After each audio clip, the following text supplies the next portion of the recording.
Hello, and welcome back to Let's Play Dragon Quest. This is your ever-lovable host, Shadowblade730. And remember where that one individual said that if we present him with a special piece of musical equipment, he'd give us one of Erdrick's lost treasures. Well, let's go find that musical instrument, so we can progress along and try and find a way to get to Charlotte Castle down there and put an end to the evil Dragon Lord's schemes. Alright, head up here. I mean, I probably could have done this quest a long time ago, because the actual dungeon's not too bad, but it is a little bit of trek, and at the very bottom floor you can run into some really mean encounters. So yeah, I just decided to wait on a little bit. Head up here, back to the town of Garin. God, I forgot the name of it. Garin. Yeah, we're gonna free up space. I'm not gonna keep any of this crap. Yeah, let's get rid of the torch. Not gonna need it. And honestly, here you get some money. Don't really need it. Only problem is to actually get the said musical instrument, we're gonna need a open inventory slot. So I really should have just probably picked up the fairy flute and Quaylen's Love or whatever they call it in this version. But honestly, I was lazy. Alright, here we go into the grave of Garin. Cast your glow or radiant spell and make your way across. There's actually 5 treasures here. One treasure I'm not going to be getting because it's a cursed belt, and nah, not my style. Here we have a skeleton. Skelly. We're way more powerful. Alright, make our way up here. Get 3 of the 4 treasure chests we're looking for right here. Seed of Life. Yeah, I don't want that holding up an inventory slot. So let's use that. Hey, more HP. I'm all down for it. More money. And magic key to make up for the one that we used to get here. Now, what I like about having the magic key there is there's actually one door you're going to need a magical key for. So you can just get it right there to replace it, so that you at least have one to progress through the dungeon. Head up here. Alright. What we got here? Flightergeist. Fightergeist. Poltergeist. Some kind of geist.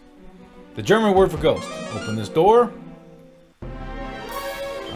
And I think that's probably the last key we're ever going to technically need. But then again, we don't really need money anymore since we have almost the entire best set of equipment. There's only one piece of equipment we're missing. Now, there's a bunch of other stairways. The one you really want to go to is head over here to the bottom left-hand side. Here you are, but werewolf. You may have overpowered me before, but not now. Taste my blade of fire. Alright, head down these stairs here. Now let me check my map real quick. Make sure where I want to go here. I should be needing to recast glow in a little bit, but we'll see. So this dungeon isn't particularly long, but this floor here you can run into oh, let me cast my glow spell. Those white knights, I don't know what they call them here, but yeah, you can count them there. They're really nasty. Here we get the Lyre of Ire, or the Silver Harp in the original version. Yep. So now that we have our said item that that individual wanted, let's cast Evac, get the heck out of here, and make our way back to that low shrine. Kill this Drakey. I really should be using Holy Protection, but honestly, I'm just don't feel like using it. I mean, I don't mind the encounters. I probably will later, just to save some time. Because there's a couple things I want to get done in this episode. I think my dog really wants me to go play. Or she just kind of chill out a little bit. It's like, I'll be there as soon as I'm finished with it, doing my voiceover. He loves me though, he's a good puppy. Alright, now back on track. Let's head back over here. I remember it's going towards where Cole is, but then you look for a strong west. And yeah. Let's head up here.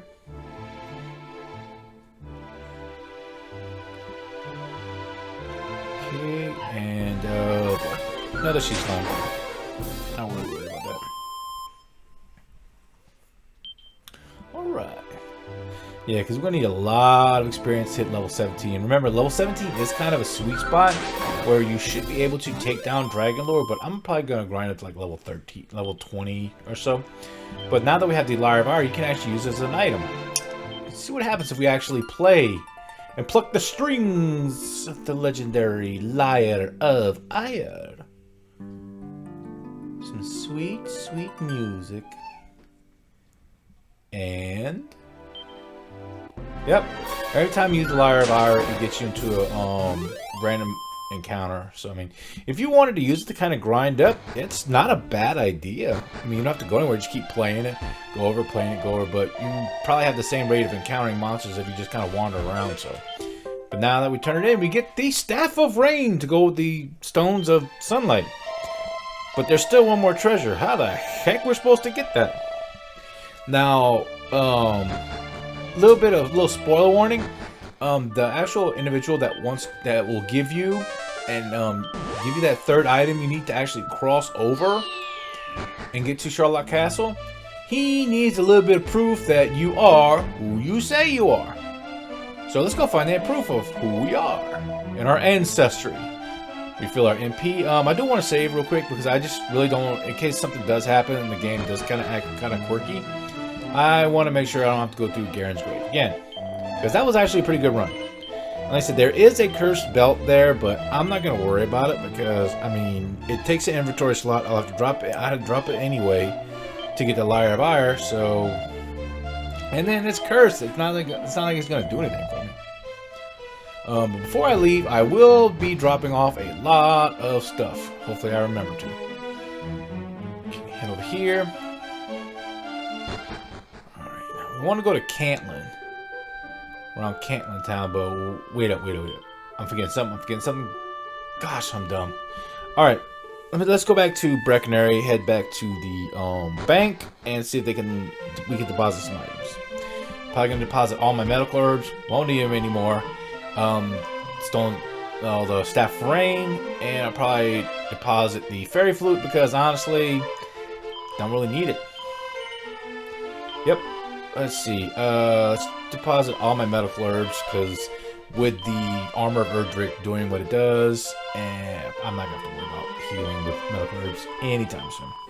The creatures I'm fighting do more damage than medical herbs can actually heal, so I wouldn't be worried about it. The only good thing is they can only attack them once before we kill them. Right, and definitely deposit the Staff of Rain because we're not gonna need that for a little bit. All right, head over here. And let's head back towards Cantlin Town. Cantlin, remember, was the big town that had the golem in front of it that we defeated, and that's where we bought the Silver Shield and the Fireblade. Yeah, definitely going back there, because there's one item we need to pick there.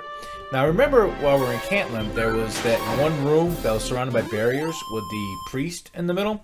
He'd have told you where to go find the item you're supposed to look for, because in the original NES version, there was no way of showcasing where this item is unless you found out either through power or something like that, or other cheat guys, or by doing an old-fashioned way and just talking to everyone, and they'll say, hey, something is here from 70 north 40 west, if I'm not mistaken. And if you go search there by using the Gwaelin's Love or the compass, oh yeah, it's cast Holy Protection, kind of. Yeah, let's do that. That way it'll kind of negate any kind of stupid encounters. Because we're going to run into some nasty ones coming up. But yeah, you're supposed to use the Gwaelin's Love or whatever that little compass item is. And it tells you wolves, skeletons. Yeah, you can encounter those on that bottom floor in Garin's tomb. They're nasty if you're not level high enough. But as I was saying, you use the compass and it tells you where you are. And once you find 7040 or whatever, you search there and you find the item. This version of the game and the Super Nintendo version, there's a little bit easier way of doing it. I'll show you how. Let's head over here. Now, also around this area, you can encounter metal slimes, which was the first metal monster in the series. Metal monsters are like something, the ongoing thing with all Dragon Quest games.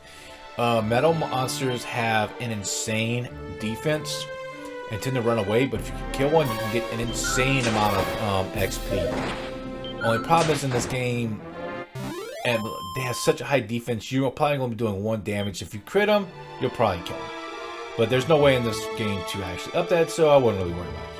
But now, back to where we were. Head over here in the swamp, and being that we have Erdrick's armor, now every step in the swamp actually heals us instead of doing damage. So yeah, let's kill the Star Wyvern. We're going to need a lot more XP, so why not? Now, if you head over here into this swamp, this is around where that actual item is. You go over here, and if you notice, there's a little exclamation point. We examine it, and we get the mark of Erdrick to show that, yes, we are Erdrick's descendant.